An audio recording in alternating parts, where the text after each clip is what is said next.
Hello everybody, welcome to Mrs. Averall's set design workshop for our play Go Fish. Look what I found at the store. This is a wash mat for cleaning cars. And as soon as I saw it, I thought, oh, that looks like something in the ocean, like maybe sea anemones or some certain coral.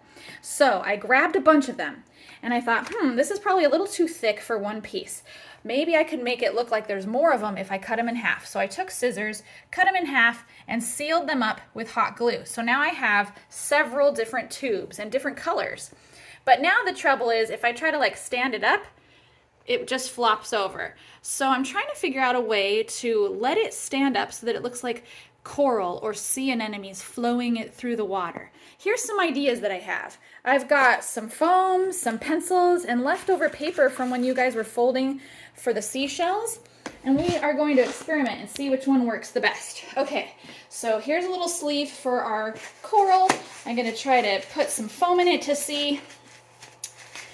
I don't think this is gonna stretch very well. And I can tell if I do finally get it over, it's just gonna be like one giant tube. I don't really want it to look like that. Okay, let's see what's a pencil. I have some beat up pencils. Maybe if I stuff the pencil in it. Okay, that's holding it up more, but this whole side is still really flopsy. Maybe I could use the paper. Okay, so we have it nice and folded.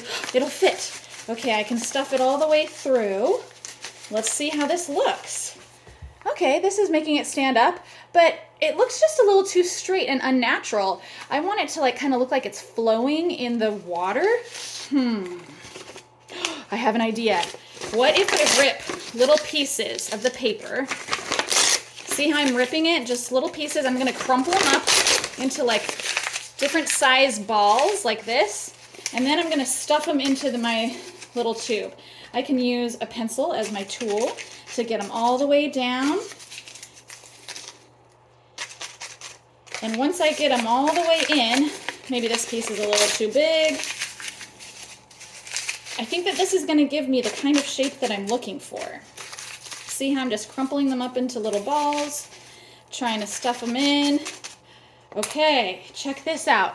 Now it will stay up, and if I want to bend it and shape it, it will stay in the shape that I want. So now it looks more natural, like it's flowing in the water.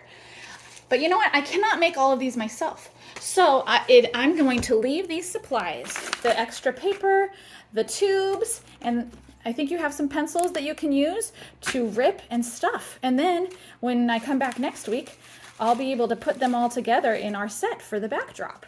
Thanks, everyone.